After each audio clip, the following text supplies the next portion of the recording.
最近几天，一个弹丸之地成为了俄罗斯与西方博弈的火药桶，它就是俄罗斯的加里宁格勒州。这块俄罗斯飞地被立陶宛的国土团团包围，面积仅1.5万平方公里。根据俄罗斯2022年的统计，这里人口大约是103万。6月18日，立陶宛宣布不再允许欧盟对俄罗斯制裁清单中的商品经由铁路运送至俄罗斯的飞地加里宁格勒，其中包括煤炭、金属、建筑材料、高科技产品等。到了6月21日，立陶宛将禁止范围从铁路运输扩大到了公路运输。分析认为，这就是2战之后俄罗斯遭遇的最具挑衅的陆地封锁。加里宁格勒要想获得俄本土物资，唯一的铁路运输就是要途经立陶宛境内，每月大约会有100列火车通过立陶宛的铁路前往加里宁格勒。目前遭禁运的货物就已经影响到了该州和俄其他地区间运输货物种类的40%至50%。对于立陶宛公然撕毁与俄签订的过境自由协议，俄方果断出手。除了召见立驻俄临时代办对立陶宛这绝无前例的敌对行为表达强烈抗议，还严厉警告称，必将采取能让波罗的海沿岸国家感到痛苦的必要措施。实际上，从俄乌冲突爆发以来，欧盟对俄罗斯进行了多轮制裁，前5轮的制裁措施都对加里宁格勒进行了豁免。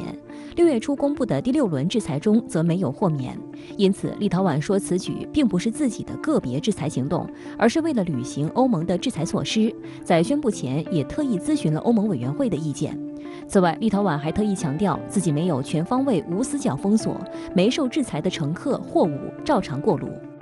Tai reiškia, kad jokios blokados nėra,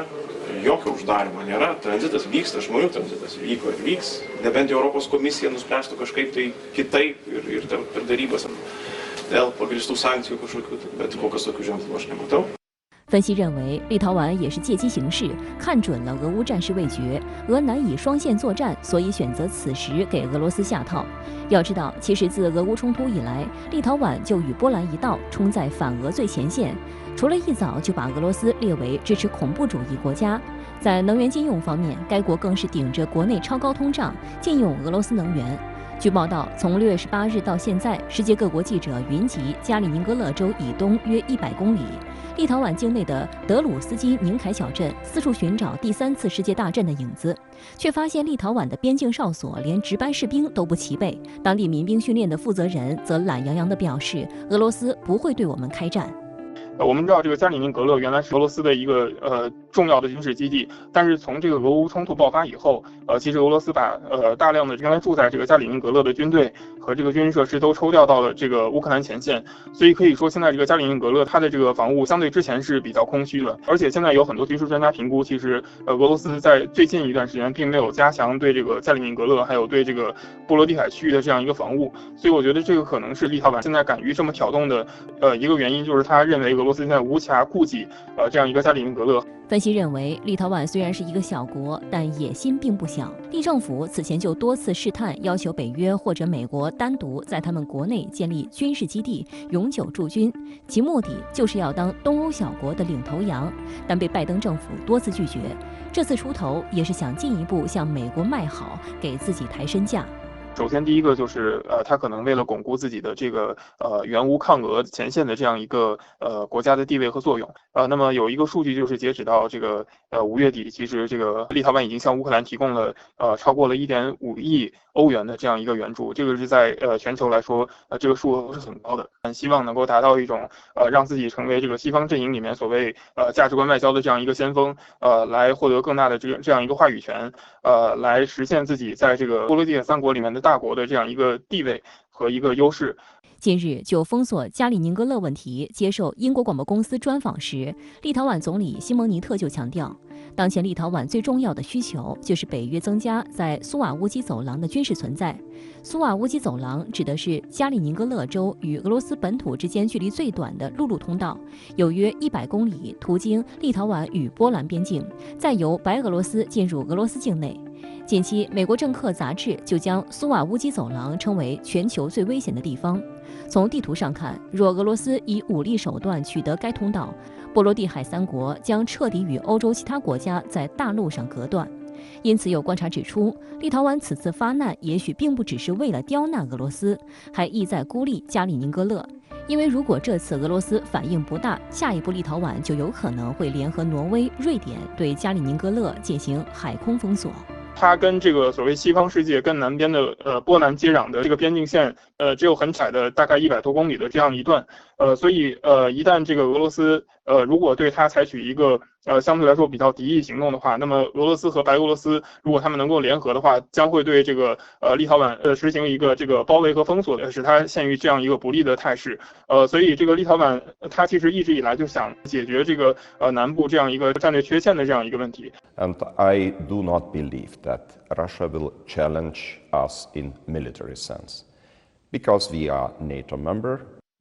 要知道，立陶宛早已是欧洲大陆公认的反俄桥头堡。就在这个月初，立陶宛议会还提出公共空间去苏联化法律草案，包括拆除苏联时期纪念碑和重新命名路名。瑙塞达的这番说辞，无疑就是非常直白地告诉俄罗斯，如果敢对立陶宛动手，将会触发北约的集体防御条款。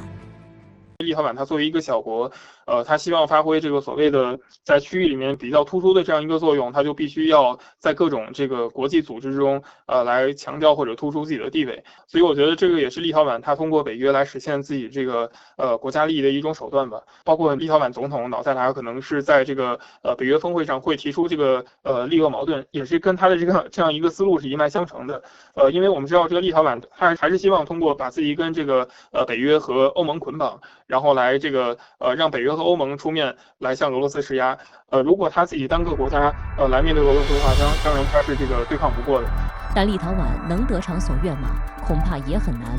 其实，在封锁加里宁格勒之前，立政府曾通过常规手段进行了最后一次努力。6月初，德国总理舒尔茨在访问维尔纽斯时，曾承诺向立陶宛派驻一个约3500人规模的强大战斗旅，但随后在北约和欧盟内部引发巨大争议。最终，德国政府在6月中旬澄清，这个旅只有极少部分兵力转移到立陶宛，具体而言，大约50人。而且，除了波兰总理，大多数欧洲国家高层其实并没有积极回应立陶宛的需求。即使是同属北约成员国的波罗的海3国之一爱沙尼亚，也有执政党议员呼吁立陶宛政府采取更谨慎的政策态度，暗示其对加里宁格勒的封锁措施过于冒进。布鲁金斯学会的高级研究员汉密尔顿就指出，考虑到芬兰、瑞典将加入北约，波罗的海本质上已经是北约湖泊，北约力量可以全方位对加里宁格勒的俄军力量实施威慑，而非依赖本就脆弱的苏瓦乌基走廊。换言之，因为立陶宛本国的安全问题和俄罗斯开战不值得。而更重要的是，俄罗斯之前就有撤销承认立陶宛独立的打算。如果一旦正式实施，就意味着俄罗斯同立陶宛之间存在着领土争端。那么，按照北约的入会条件，有领土争端的国家不能加入北约。如此一来，俄罗斯就有可能会迫使北约将立陶宛踢出去。Было заявлено и Евросоюзу, и Литве о необходимости изменения предпринятых шагов. Если этого не произойдет, тогда они будут введены. 事实上，立陶宛也是给自己留了后路的。一个明显的事实是，从立陶宛过境的加里宁格勒到俄罗斯本土的客运列车仍正常运营，每天6班，而所有加里宁格勒居民依然享受从立陶宛过境免签的特殊待遇。Мы все же надеемся, что разум у наших соседей победит безумие, которое сейчас они творят, поскольку, как и большинство санкций, вот эта мера, она прежде всего болезненно бьет по экономике Литовской Республики. Напомню, что наши соседи очень неплохо зарабатывают на калининградском транзите. 日前，立陶宛关闭了俄罗斯飞地加里宁格勒的铁路运输通道，宣称这是执行欧盟的对俄制裁。之后呢，还变本加厉，决定把公路的一部分也纳入其中。立陶宛敢于横挑强邻，背后有哪些因素？有谁在给他撑腰？立陶宛呢，它是虽然不太情愿，但是这么多年以来呢，它一直承担着俄罗斯物资过境的任务。但是因为双边关系不太好，所以呢，在2007年的时候，当俄罗斯举行大规模的军事演习的时候，立陶宛就在它的边界修建了新的军事围栏，而且呢，凡是有俄罗斯的军人登上火车运送到加里宁格勒的情况下，立陶宛都会派直升飞机跟踪这个俄罗斯的火车。所以呢，现在在俄乌冲突爆发的情况下，立陶宛它有非常大的心理压力。它作为波罗的海的一个小国，是惧怕俄罗斯的，而且呢，它现在作为欧盟和北约的成员国，现在叫嚷的非常厉害的情况下呢，实际上是想拉北约和欧盟入伙。它的目的就是挑事，然后呢，通过挑事来实现自己的安全利益。现在这个波罗的海3国都是北约国家，他们还是比较相信北约的保护力量。那么当然也不排除一些有一些北约主要国家，像英国什么的，对他们表示支持啊。因为大家都注意到，英国首相约翰逊不是想搞个新联盟嘛？联盟的核心就是英国啊、波兰啊，还有波罗的海3国啊，对吧？大概这3个因素导致他做出了一个很冒险性的决定。立陶宛尝试用这个北约机制为自己背书，但这里面呢又涉及到一个很微妙的点，就是所谓的北大西洋公约第5条集体防御条款。这个集体防御条款呢，现在在媒体传播的时候，把它理解为一种自动开火机制。这个从传播的意义上来说，符合一般人认识和理解的一个框架，但和北约的条文有微妙的出入。就是说，北大西洋公约的第5条其实是一个反击条款，但是它不是一个军事反击条款，反应当中会包括军事手段，它也不是说直接开火打仗，更没有自动触发和宣战机制。当然，这些细节和技术层面的东西，对于立陶宛现在的政客来说，他是不关心的，他也是没有兴趣去关心的。他更多的关注的是一种短期里面的宣传和传播的效果。但这个危险确实存在啊！如果这个